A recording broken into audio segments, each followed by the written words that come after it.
Kulay at Kwento. Noong unang panahon, sa isang maliit at masayang baryo, nakatira ang batang babae na nagngangalang Mila. Masayahin siya at laging tumutulong sa kanyang nanay at kapitbahay. Tuwing umaga, naglalaro si Mila kasama ang kanyang mga kaibigan, kahit naabala sa pagtulong sa kanilang mga gawain. Ngunit may problema ang baryo madalas. May masamang pakiramdam ang mga tao, at walang masarap na prutas sa kanilang mga taniman. Isang araw, habang naglalakad siya sa tabi ng ilog, may nakita siyang kakaibang liwanag. "Bakit ka umiiyak?"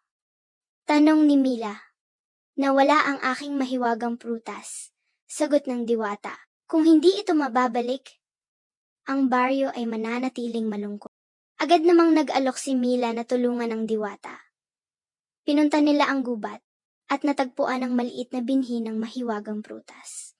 "Dito, itanim mo ito at alagaan ng buong puso," sabi ng diwata bago mawala. Dinala ni Mila ang binhi sa kanilang bakuran. Araw-araw, inaalagaan ni Mila ang binhi. Hindi siya sumuko kahit maliit pa lamang ang halaman. Lumipas ang ilang linggo, at namunga ang halaman ng maliliit na berdeng prutas. Tinawag niya itong kalamansi. Ibinahagi ni Mila ang kalamansi sa mga tao. Unti-unti, nagkaroon ng masiglang baryo, at masaya ang lahat tuwing may kumakain ng kalamansi.